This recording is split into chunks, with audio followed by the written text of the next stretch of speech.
Hi, everyone. Welcome to the Reinventing Beauty podcast. Today, we're going to be talking with an industry expert about the importance of understanding texture in the hair. We're so excited for you to join us.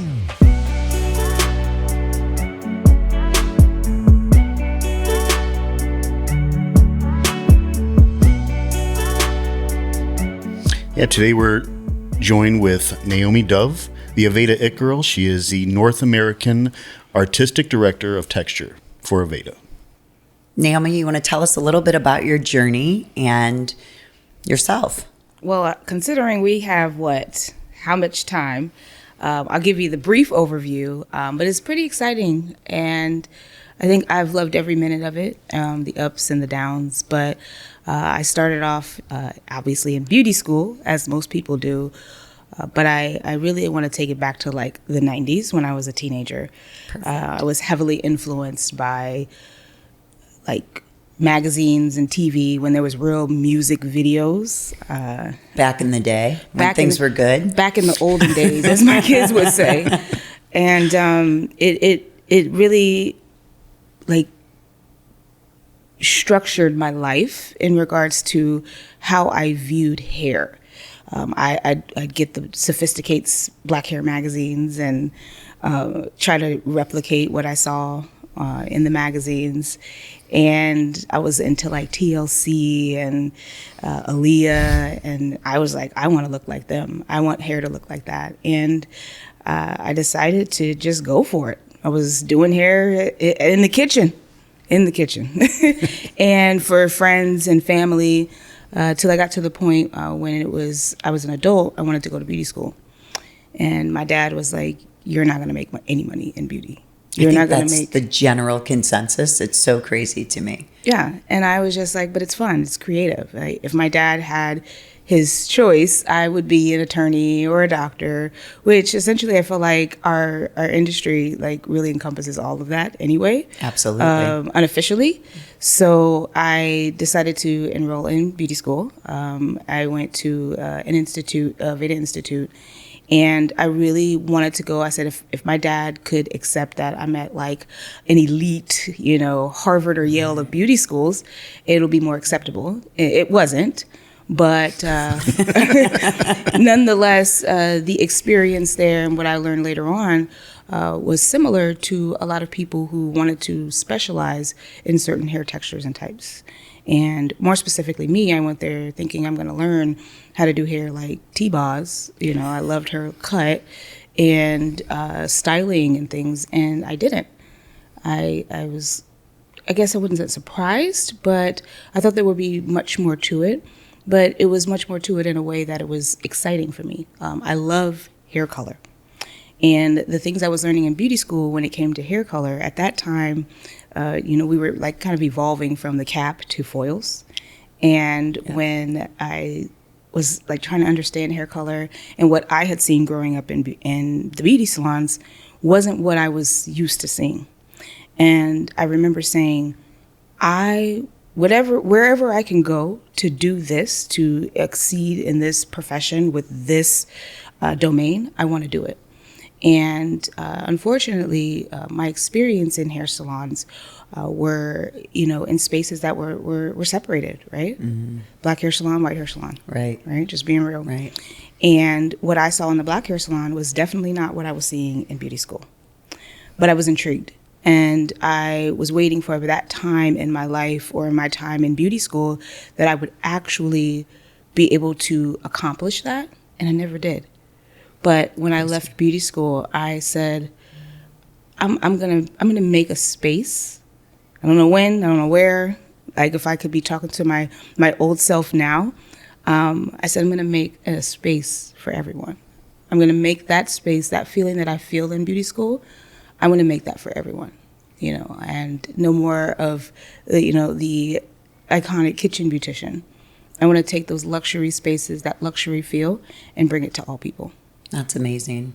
Do you feel like there was a pivotal moment when you knew it would go beyond just taking it to the customer or the consumer, your clients, and you would actually start to share that knowledge and vision with other stylists, like to elevate the industry? What was the driving force behind that, or was there a moment where you were just like, I have to do this? Well, surprisingly, once I got into the salon where I was specializing in hair color, I said that I only wanted to focus on that. And at that time, Black women weren't coloring their hair, they were relaxing it. And I was a military spouse, so I moved around a lot. So I went to different salons, played, different roles in the salon space. And every time I would show up in a space, I was always the hairdresser that if a Black guest called the salon, I was the one that they said, oh, Naomi can do it. And I got tired of being that, right? Because I was like, I can do everything. And I said, why is it that when I was in school, I had to learn how to do hair types that weren't like mine. But then the excuse came that for other hair types, I don't have that hair, or I don't specialize in that hair type, so I'm unable to do it. And I never understood that. I was really young. I didn't have the knowledge that I have now. And I knew that that needed to be changed. But I also knew that I couldn't do it by myself. And so later on in my career, probably about 12 years ago, was when I decided that I'm not going to be the only one. And I sat down, I had no idea what I was doing, and decided to create a PowerPoint. I had been familiar with it a little bit in my earlier years when I decided to go back to school or to college, but I had no idea what I was doing. I didn't know about design and all of the things that would attract people, but I did know about learning styles, and I knew about my own. So I made it my responsibility in my salon space in Arizona. I made sure that the people around me that were watching me and catering to the people that had hair like mine, making sure that they understood that. And I wasn't expecting to teach. Right. I was just kind of leading by example. And then I just kind of naturally fell into it. And it was scary. And it was scary for my guests too. Because, that feeling of being on display and everybody watching, the insecurities come. And I had that teaching, and I had to be that protective space or person for the people in my chair. That's so interesting. Yeah. We've seen that PowerPoint, Nicole and I have, and it's very extensive. So I know it took a lot of work. How many hours do you think you put into that project? Well, I don't have enough hours, right? I think my hours come from, I don't know the whole phrase, but I know that when it comes to mastery, right? Mastery behind the chair when it comes to your skill set, your hands, cutting, coloring. There's, the amount of hours that it takes to master a craft. And I thought I could just put together something and, in a day or two and, 48 hours I can make this work. But I realized that throughout my career, as I was building my clientele, understanding hair, learning all hair types, applying different things to different hair types, the education that I was creating that all along. So if you want to say that I had those 10,000 hours that I was contributing to my craft, it was also in contributing to the education that I provide. It is. It's so interesting what we do every single day becomes a piece of what we educate on. I never realized that. I thought that I would have to take a class, learn how to teach that class to be able to share any information. Mm-hmm. It's been one of the most exciting parts of our education journey for sure, to just be able to share from our experience. And we find that is probably the greatest help to anybody that we're sharing knowledge with. Do you feel like the industry has failed in terms of really helping people understand textured hair? I wouldn't call it a failure. I think that the recognition or the awareness that it's needed, I would say there's a lot of work that needs to be done. I feel like the industry is failing our younger generation. And overall, I think that when you take an entity like texture and divide it off into something that's a specialty, it confuses our minds, right? Like it confuses that it tells us that there's a standard of beauty, right? And the standard of beauty becomes what is straight hair, right? So even if there's someone, regardless if you're black, white, brown, you can make the hair go straight, right? Either naturally born with it, or you can create it, right? And it's to say that when it comes to our industry and the awareness behind allowing people to live in who they naturally are, I feel like the industry has failed to lead by example for that for many, many years. But I don't want to say enjoy, because that's not the word I'm looking for, but staying on the heels, keeping on the heels of the people that make decisions in this world, that believe that straight hair is the standard, right? And so I think that if we can continue to work on that, continue to have platforms like this to really showcase what the standard of beauty is that encompasses all hair types, I think that failure will no longer feel that way. Because I think I feel like that's something internal amongst the people who like that have been doing hair for a long time. I learned textured hair by, excuse my language, effing it up, right? Like, I didn't know what I was doing. And, when you make textured hair as a monolith, like it's the same across the board, it's not. Right. And my hair isn't the same texture as my kids' hair. And I had to fake it until I made it. And I had a pass, though, right? Because I had something that visually looked like what other people wanted. But when I would get behind it, it was so different. And I think now that people are aware of the differences, our generation or this newer generation and our generation really wants to excel and make sure that our spaces are all inclusive. I think the feeling of failure goes away slowly but surely. So when you go in to facilitate a class, or how Nicole and I like to put it, how we share our knowledge, where do you start, or what's your starting point for the class? I think just opening up in the most transparent way that I can, being my most authentic self. I'm not going to show up as I think. So let me backtrack. When I first started learning how to be an educator, as Nicole said, it's crazy how you become an educator, then you're taught how to educate, and it's hair. So it's like, I do this every day, right? And I had this box way of thinking that I have to speak a certain way or change my voice. And I did that a lot. And I found myself so uncomfortable to the point where I felt nervous, right? And public speaking was not my thing. Like, I failed miserably at public speaking when and I tell this story all the time. When I first joined or, attempted to join the artistic team, I failed miserably. I was told straight out, you're not going to make it. Yeah, I love this story. Yeah, you're not going to make it. And I remember just standing up there trying to present like, and I could not speak. And something just stopped me. And it was a learning experience for me. I had to take that home and be like, what is wrong with me? And I remember going to Toastmasters. I don't know if you all know what that is, but we do. I went there to work on myself and how do I converse. And when I speak to clients every day, it's like being on a stage every single client.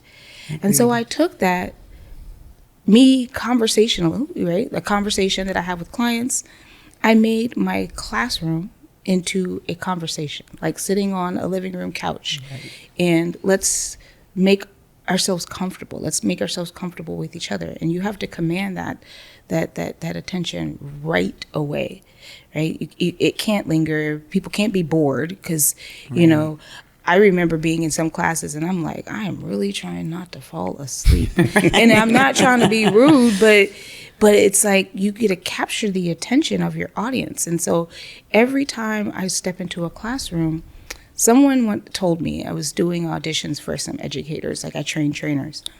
And he's probably going to watch this and be like, oh my gosh, she said what I said. But he said to me, it's like whenever you go into a classroom or you step up on a stage or whatever I'm doing, even though I've taught this content so many times before, maybe in different ways depending on the audience. But what he said to me was, he was like, "You're like a pop star. Even though you're on tour," I would like to say I'm Beyonce, but You can call yourself whatever you want. Beyonce. It's like being on tour as a pop star. And even though I have the same set list, I'm singing the same songs, teaching the same content, every time I step into a room, it's like the first time every time. Right. And even though people see me on social media, they see what I'm creating, what I'm doing, it doesn't feel stale. It feels authentic, and it feels like I'm catering to them.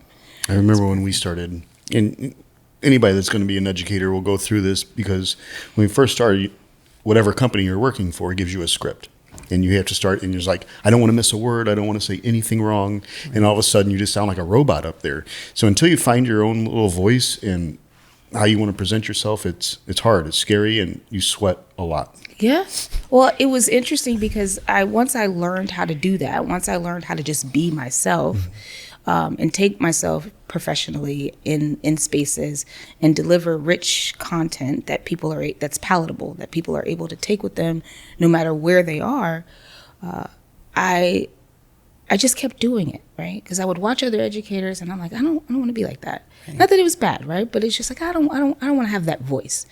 And then I met you all, and I was in a class with you all, and it was one of the first times I was able to be a participant.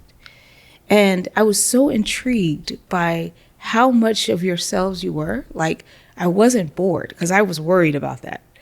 I was worried about being bored and checking out and not being able to pay attention and really understand the content that you all were trying to deliver. So, well, we knew who you were coming into our class, so we were worried as well. So We were like, this is a prisoner. She's a prisoner in the room. They have forced her to be here.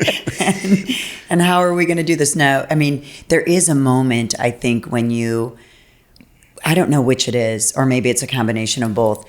You get so exhausted trying to be something that feels so unnatural. Mm-hmm. And then also it feels inauthentic, or it doesn't feel authentic anymore at that point. And I think we reached a certain point where we just thought, we're going to do us, and what's for us will continue to be for us. And that's when we're going to have our biggest impact, versus trying to be something that we're not, or imitate someone else that maybe had success along the way. Well, their success isn't our success. It's two different things. We've loved that about our relationship with you, that I feel like when you pointed that out even to us, I don't think we fully were aware of how much of our own self we had come into. And it was so nice to hear. Yeah. And then it allows you to go further and further into that, which is pretty cool. Yeah, like your delivery. But I will say, and this is going to sound so weird, because you guys had great content. Like I said, anybody could teach the things that we teach. You give them a PowerPoint, memorize this script, and then go on, right? Right. But this is funny because you sat in a chair on a stool. Yeah. And he rolls all around. It's like, I always am kind of like, stop moving, he just kind of does his thing. But I've never seen that before. I've never been in a space where educators do that. And I said, that's the realest shit I've ever seen in my life. Mm-hmm. That I want to be that. Like, you were still able to command that attention of the space and the room and the people, and it wasn't a distraction. I didn't even think like, I was like, man, I want to sit in my classes and look cool, but not, we're taught stand up, do these things, but you were just so relaxed. It made me feel relaxed. And I think that you were, again, going outside of the standard of education and feel like someone's lecturing to you. I literally felt like I was sitting on your living room couch, having a conversation with you, which made the information for me digestible. I think that's such a big piece of what makes education real. Even when you think of in the salon, if you're doing a consultation with a client, they say you should get eye level with them. So for us to stand up there when everybody's in a chair feels so unnatural to us, because we don't view ourselves as anything more than anyone else. We're all on a journey. I remember we were teaching a class, and I'm not going to name where, but It was a smaller class. There was probably 12, 15 people in it, and there was a small stage, and we were elevated above them. I just felt so weird. I'm like, we're just going to come down here off this stage. We because did. It was so I uncomfortable. can't do this up here. It's like, Yeah, it was very, I mean, and I think for an education space to have a small stage, they're probably like, wow, this is so great. We're going to have this little stage and we can have the best education with this tool. And for us, it was like, okay, can everybody just push their chairs back? We're going to come down because it did not feel comfortable to us. I mean, I think we sat on the stage. I think we did. Yeah. I'm going to try that. Yeah. You guys got a stage for me? I'm just kidding. No, our space is so small. You'll be lucky to be able to move around, but there is a stool, I think. You just pull one out and sit in it. Oh, yeah. It's fine. I'm looking forward to that. Yeah. So when you leave a salon or a classroom after teaching, what are some of the things you want the participants to take away that'll help them along their journey to become either a better stylist or an educator of their own? Or what are some of your thoughts on that? The biggest thing, and we discussed this before, is being authentic. So whether that is being an educator or being a stylist behind the chair, people want to know the real you. And I think that when you have a client who is nervous about being, in your space, especially the textured hair guests, right? It takes a lot of trust to get there, because as somebody with coily hair and, I have locks now, a combination of a lot of things, I want to feel comfortable. I want to feel like you're someone that I can have a conversation with and not feel like I'm being talked down to, right? And so I think that when you show up as yourself, that's going to take you a long way. And it believe it or not, it's really going to boost your confidence. So that's the first thing. My tagline as the #ItGirl is be you, do you, for you. Try not to, again, you all said it perfectly, was, trying to imitate what you idolize, like what you find as inspiration, but you got to find your own niche. You got to find what works for you and you can capitalize on that, right? I have the gift of gab. I love talking to people. Sometimes when I get in front of people, or when I used to get in front of a camera, I would freeze up. And I had to view everything as a conversation with a friend. And I know it's easier said than done, but it truly is what's going to set you apart. When I say be you, show up as you. Don't worry about what the next person is doing. Do you. You're going to hear no a lot. A whole lot. Yeah. I still hear no. We do too, all the time. Yeah. So. And that no, it doesn't always have to be the end of your journey. You take that no and you learn from it and you keep going. And what's for you is for you. And you make your own space. If there's no seat at that table, build your own freaking table. Yeah, for right? sure. If I could. And the doors that are closed, find something to open. Build your door, open it. Right? And then, the for you part, right? Who are you doing this for? Who is your audience? And you got to be selfish with yourself sometimes. There's a borderline, there's a fine line between being, having an ego, right? And really, taking care of you. And I feel like when you got to have some confidence. You got to walk into a room and not be like, hi, I'm Naomi. Hi, I'm Naomi, right? And I'm doing that for me because, I'm preparing my voice. I don't sing, but I'm preparing that projection that's going to get the point across. And I think about, why am I doing this? Because I could be on YouTube, I could be on Instagram, I could be on any social platform, and I have an audience that I'm looking towards, but these videos are going to be evergreen. These things that I speak about are going to be something that lives on forever. And do I want to look back at that and cringe and say, I was trying to be something for someone else, or I'm going to be that for me? Right. Yeah. I like it.